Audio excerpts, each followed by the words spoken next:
अब देखिए बच्चों, इस तरह के सर्किट में हम लोग को करंट किस ब्रांच में कितना जाएगा ये निकालना होता है। तो और भी ब्रांच में करंट दिया रहेगा जिसमें अननोन है, वो हम लोग कैसे निकालेंगे। तो जैसे मान लीजिए यहाँ पे क्या करते हैं कि यहाँ पे करंट दिया हुआ है, तो इस ब्रांच में कितना करंट जाएगा और इस ब्रांच में कितना करंट जाएगा ये हम लोग को निकालना है। तो इसको हम लोग फिलहाल मान लेते हैं आई। आई यहाँ पे मान लीजिए, ये हमको पता करना होगा, फिर ये पता करना होगा। तो इसमें केसीएल कैसे अप्लाई करते हैं। तो देखिए, केसीएल अप्लाई कहीं इस हम लोग किसी पॉइंट पे करते हैं, नोड पे, जिसको जंक्शन भी आप कह सकते हैं। जंक्शन उस पॉइंट को बोलते हैं जहां पे कम से कम 3 वहां से क्या हो, ब्रांच निकला हुआ हो। तो यहाँ 3 हो या 3 से ज्यादा हो। तो जैसे मान लीजिए यहाँ केसीएल अप्लाई करते हैं, तो इस केसीएल क्या करता है कि total current meeting at the node is equal to 0, या इस बात को ऐसे कह सकते हैं कि total incoming current is equal to outgoing current at the same junction.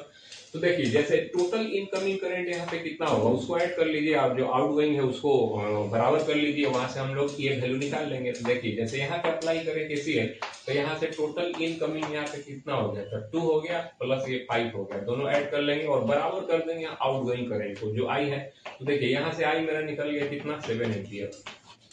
तो ये करंट हमको 7 एम्पियर पता चल गया। अब मान लीजिए हमको ये करंट जानना है, तो क्या कीजिए, अब इस नोड पे क्या कीजिए, केसीएल अप्लाई कीजिए। तो अब सेकंड, इसको फर्स्ट मान लेते हैं, इसको सेकंड मान लेते हैं नोड।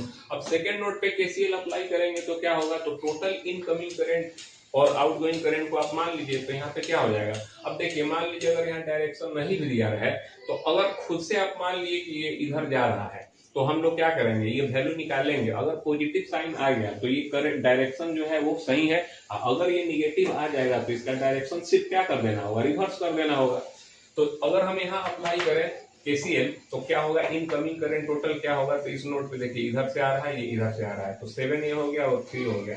तो वहां पे हम लोग 7 + 3 और इक्वल टू कर देंगे आउटगोइंग करंट को। तो टोटल आउटगोइंग यहाँ हो जाएगा 6 प्लस यहाँ आई डैश हो गया, तो आई डैश ले लीजिए। ये हो गया 10, ये हो गया 6 प्लस आई डैश।